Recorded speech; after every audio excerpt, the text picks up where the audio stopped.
siamo in grado, sottosegretario, di far fare bella figura al Paese, abbiamo tutto il territorio motivato e non avere le Olimpiadi per noi sarebbe un lutto nazionale, quindi non ce lo possiamo permettere, quindi confidiamo sull'opera del sottosegretario, è riconosciuto come grande mediatore, in questo caso lo deve fare fino in fondo. Olimpiadi invernali 2026, Zaia ci crede e Aspresiano, dal palco della cerimonia di posa della prima pietra del nuovo velodromo, di fronte al presidente del CONI Giovanni Malagò, affida al sottosegretario Giancarlo Giorgetti il compito di far arrivare in porto la candidatura di Cortina e del tridente che compone insieme a Milano e Torino, contando anche sul fatto che le candidature si riducono di settimana in settimana, in forse a causa del terremoto anche quella di Sapporo in Giappone. Noi siamo per il tridente, siamo per questo progetto con Cortina, Torino e Milano e siamo per sostenere il dossier. Il dossier prevede lo sci alpino, il bob, lo skeleton e lo slittino, tutti a Cortina. Giorgetti è grande mediatore in questa partita, confidiamo su di lui è una persona in gamba e saprà portare fuori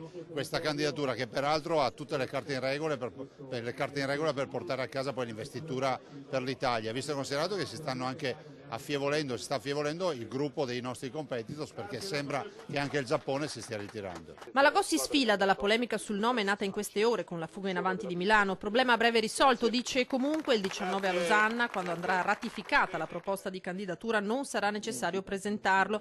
Rassicurazioni arrivano dal sottosegretario Giorgetti che lunedì incontrerà i 3 sindaci delle città italiane coinvolte che dovranno ribadire o ritirare la propria disponibilità. Secondo me ci sono molte più certezze che dubbi, speriamo che questi dubbi si eliminino nelle prossime ore, che poi insomma sono argomenti trattati con molta serenità e direi anche propositività durante l'incontro fatto a Palazzo Chigi all'inizio della settimana. È possibile una doppia assegnazione?